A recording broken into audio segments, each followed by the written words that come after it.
آج بہت آسان ہے.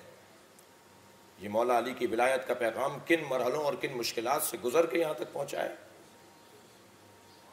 بتائیے معجزہ ہے یا نہیں؟ جسے اس اہتمام کے ساتھ روکا گیا ہو، جسے روکنے کے لیے حکومتی مشینری استعمال میں آئی ہو. ایک حکومت نہیں، ہر حکومت جس کے لیے پیسہ خرچ کیا گیا ہو، جس کے لیے جانیں لوگوں کی لی گئی ہوں.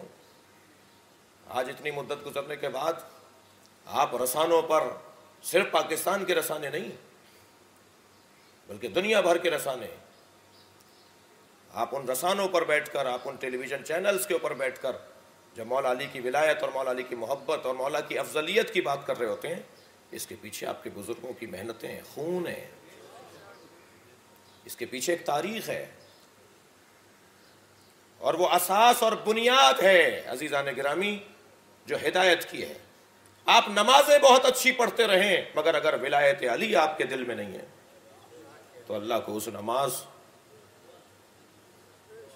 کوئی مطلوب نہیں ہے، اللہ کو پسندیدہ ہی نہیں ہے وہ روزہ، وہ حج کا کوئی فائدہ نہیں ہے، پیسے کا زیان ہے، سفر کا حرج ہے جو مولا علی کی ولایت کے بغیر ہے.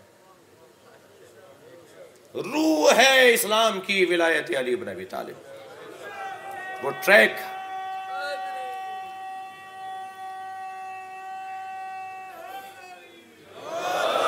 وہ سیدھا رستہ جس کے اوپر ہمیں ڈالا گیا ہے. اس رستے پر آ جاؤ، تم سیدھے چلتے رہو گے، دیر سے پہنچو گے، تکلیفوں سے پہنچو گے مگر پہنچو گے منزل پر.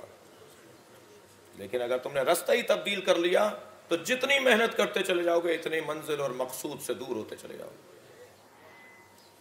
غدیر. عزیزان گرامی، پوچھا میرے مولا سے، مولا آپ اتنا کیوں کربلا کو یاد کرتے ہیں؟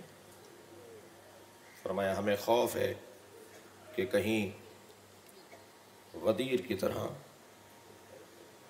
کربلا کو چھپا نہ دیا جائے.